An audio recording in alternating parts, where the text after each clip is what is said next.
10 වසරේ 7 වෙනි පාඩම. එහෙම නැත්නම් දෙවන නාගරීකරණයෙන් එන්න පුළුවන් ප්‍රධාන රචනා ප්‍රශ්න දෙකක්. මම ඔයාලට කියනවා මේ දෙකක් බලාගෙන යන්න මේ දෙකෙන් එකක් අනිවාර්යයෙන්ම එනවා. එකක් තමයි මගේ පුතේ දෙවන නාගරීකරණයේ ආර්ථික රටාවේ විශේෂ ලක්ෂණ. ඔයා ඒතර ලියන්න පුළුවන් දෙවන නාගරීකරණයේ ආර්ථික රටාවේදී කෘෂිකර්මාන්තය ප්‍රධාන වීම කියලා. කෘෂිකර්මාන්තය ප්‍රධාන වීම කියලා ලියලා ඒක විස්තර කරන්න අනිවාර්යයෙන්ම දෙවන නාගරීකරණදී වර්ෂා ජලය උපයෝගී කරගෙන තමයි කෘෂිකර්මාන්තය කළේ. මොකද අපිට වැව්වම හදන්න තරම් අවශ්‍යතාවයක් තිබුණෙත් නැහැ. දක්ෂ පාලකයෝ හිටියෙත් නැහැ. ඒකට ලියන්න පුළුවන් දෙවෙනි උදාහරණ තමයි වාණිජ ආර්ථික රටාවකට හුරු වීම. දෙවන නාගරීකරණයේ මිනිස්සු ජීවත් වුණේ තෙත් කලාපේ. ඒ නිසා තෙත් කලාපේ වනගතව වැවිච්ච භෝග සාදික්කා ගම්මිරිස් එනසාල් කුරුඳු වගේ කුළුබඩුත් පුවක් වගේ දේවල්.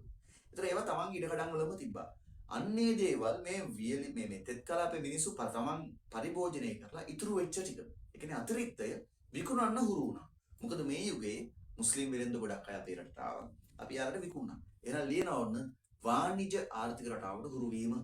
තුන්වෙනි පොයින්ට් එක තමයි දෙවන නාගරීකරණයේ ආර්ථිකයේ දකින්න පුළුවන් විශේෂම ලක්ෂණය විදේශ රටවල් සමග වෙළඳ සම්බන්ධතා ගොඩනගා ගැනීම. උදාහරණ ඉබන් බතුතා ගම්පලෙව් ගේනවා වෙලෙන්දෙක් සංචාරකයෙක්.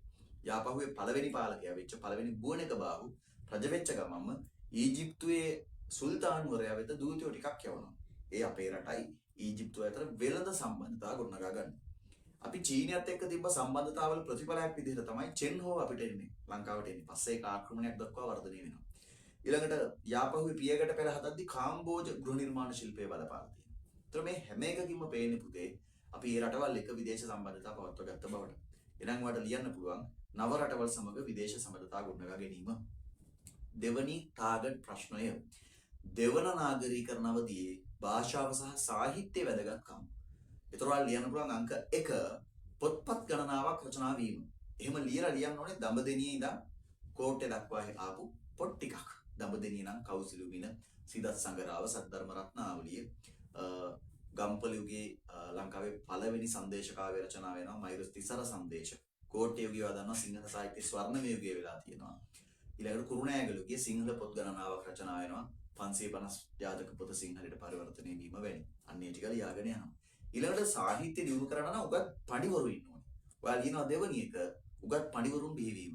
ඒතර උදාහරණ වලදී ලියනවා දෙවන නාගරීකරණ යුගයේ සාහිත්‍යයේ දියුණුව කැපී පෙනෙන එක ලක්ෂණයක් ලෙස උගත් පඬිවරු රාශියක් බිහිවීම පෙන්වා දිය හැකියි. දඹදෙණි යුගයේ හිටපු ධර්මසේන හාමුදුරුවෝ, පූජාවලිය ලියපු බුද්ධ පුත්‍ර හාමුදුරුවෝ, ඒ වගේම කලිකාල සාහිත්‍ය සර්වඥ පඬිත දෙවනි පරාක්‍රම බාහු රජතුමා. එයත් උගතෙක්.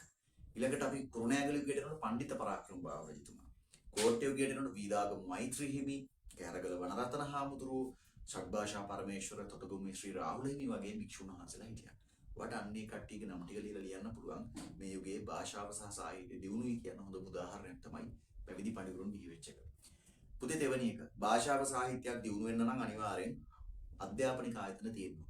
ඒතරවා දන්නවා දඹදෙණිය දෙවන පරාක්‍රම බාහු පිරිවෙන් හැදුවා. ගම්පලුගේ ලංකාවේ හොඳ පිරිවෙන් අධ්‍යාපනයක් තිබ්බා කියලා ඉබන් බතුතා කියනවා. කෝට්ටේ යුගයේ 6 වෙනි පරාක්‍රම බාහු රජතුමා තමන්ගේ මෑණියන් සිහි වෙන්න පැපිලියානේ සුනේත්‍රා දේවී පිරිවෙන ආදී පිරිවෙන් ටිකක් හැදුවා. අන්න ඒ ටික ලස්සනට ලියන රචනා උත්තරයක. මම ආයෙ කියන්නම් දෙවන නාගරීකරණ අවධියේ භාෂාව සහ සාහිත්‍යයේ දියුණුව උදාහරණ තුනකින් විස්තර කරන්න. අංක 1 පොත්පත් ගණනාවක් රචනා වීම. අංක 2 ගිහි පැවිදි උගතුන් රාශියක් බිහිවීම. අංක 3 අධ්‍යාපන ආයතන රාශියක් නිර්මාණය වීම. ඒක ලියනවා මෙහෙම. දෙවන නාගරීකරණ අවධියේ භාෂාව සහ සාහිත්‍යයේ දියුණුව වූ බවට ප්‍රධාන සාධකයක් ලෙස අධ්‍යාපන ආයතන රසක් බිහි වී තිබීම පෙන්වා දිය හැකියි. මක් නිසාද? භාෂාව සහ සාහිත්‍ය දියුණු වීමට නම් ග්‍රන්ථ රචනා වීමට නම් අධ්‍යාපනය අත්‍යවශ්‍ය සාධකයකි. ඒ තේරුම්ගත් දෙවන නාගරීකරණ අවධියේ පාලකයන් පිරිවෙන් ආරම්භ කරමින් බෞද්ධ අධ්‍යාපනය දියුණු කොට තිබේ. උදාහරණ ලෙස දෙවන පරාක්‍රම බාහු රජු පිරිවෙන් ආරම්භ කළ අතර ගම්පලුවේ හොඳ අධ්‍යාපනයක් පැවති බව ඉබන් බතුතාගේ වාර්තා වලින් පැහැදිලි වේ.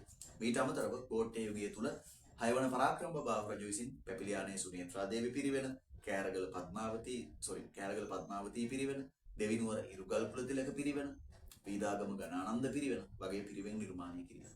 ඔන්න ඒ විදිහට උත්තරේ ගන්න පුළුවන්. එහෙනම් ওই ටික තමයි දෙවන නාගරීකරණ අවධියේ මේ පාර එක්සෑම් එකේ එන්න පුළුවන් ප්‍රධාන ටාගට් ප්‍රශ්න ටික. ඊට අමතරව මගේ පුතේ දෙවන පරාක්‍රම බාහුගේ වැදගත්කම බලාගෙන යන්න. එයා තමයි කාලිංගමාග පරාජයට පත් කළ රට එක්සත් කරන්නේ. ඊළඟට ජාවක චන්ද්‍රබානුගේ රට දෙපාරක් බේරගන්න එතුමා. ඒ වගේම විනාශ වී ගිය බෞද්ධ ශාසනය නගා සිට වුණා. මොකද එතුමා බෙලිගල තිබ්බ දළදා වහන්සේ දඹදෙණියට ගෙනල්ලා දළදා මාලිගාවක් ඉදි කරා. ඔන්න ඔය ටිකෙන් ඔයාලට ඔය උත්තරේ ගලප ගන්න පුළුවන්.